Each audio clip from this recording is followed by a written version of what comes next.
Leo, hi! Welcome to Mr. Queen PH at ito ang inyong weekly ganap for January 6 to 12, 2025. So this is your weekly reading. If you're interested in private readings, meron tayong link sa description at sa pinned comment. Pakicheck nyo na lang information kung paano mag-book for a private reading. And please subscribe to our channel to show your support, like, share this video, and mag-comment na rin kayo kung kayo ay naka-resonate. And thank you rin sa mga hindi nagsiskip ng ads. It really helps a lot para sa channel na to na mas mag-grow. Ayan. So let's see, Leo, what is coming to you this week? Kuha na tayo ng mga cards para dire-diretso na lang tayo sa pagbasa. Okay. Weekly energies for Leo. Okay. And then tarot cards for you.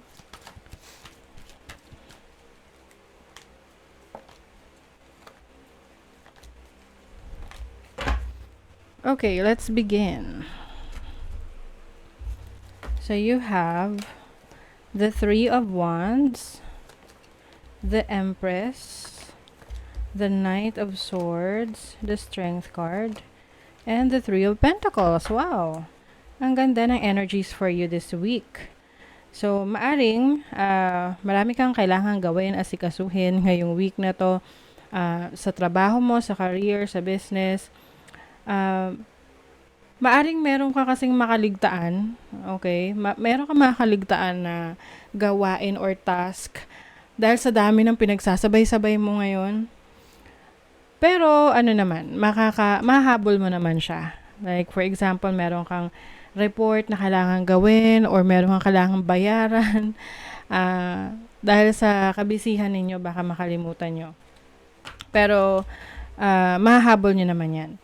You also have the Strength card here, which is your energy. Someone who's very confident sa kanyang sarili, very strong. So, maari rin ngayong week na to, magpo-focus ka sa pagpapalakas ng iyong pangangatawan. You will do activities like jogging, running, yan, more on moving, no, movements. And also, hindi naman para sa lahat, but for some of you, meron ditong pregnancy. So, if you are planning to have a baby, then yes, merong opportunity for that. But if not, so medyo mag-ingat, okay? Three of Pentacles and the Three of Wands here. This is telling me that there is expansion, paglago, pag-unlad, no, sa situation mo, lalo na sa career, sa trabaho mo, or sa business mo. Meron din opportunities for you to travel abroad or to meet your long-distance partner. Kung kayo ay merong ka-LDR dyan. Some of you are also taking action, finally taking action doon sa iyong mga plano na hindi mo nagawa ng paraan before or hindi mo nabigyan ng pansin. And this is going to bring you more opportunities. The Empress is about abundance. This is about fertility, creativity. So, talagang very productive ka ngayong week na to. I also see you signing a document ngayong week na to. This can be trabaho, no, or agreement. Yes, you are fire. You are passionate, no? And finally taking action to your mga plano mo. And look at that, may victory dito. Wow, there is success. Yung mga pinaghirapan mo, in-effortan mo, trinabaho mo, sacrifices mo, you're going to be victorious. Some of you, sobrang sipag, oo. 'Di ba yung mga bees, napakasipag nila. And I see sweet success para sa inyo, yung mga actions ninyo. You also have the Death card, which is a change or an ending of a situation. So, maaring meron kang i-let go to start something new. Yung iba sa inyo may paglipat ng bahay, titirahan ng trabaho. Like yung location mismo, no? Pwedeng mag-a-abroad or lilipat ng lugar.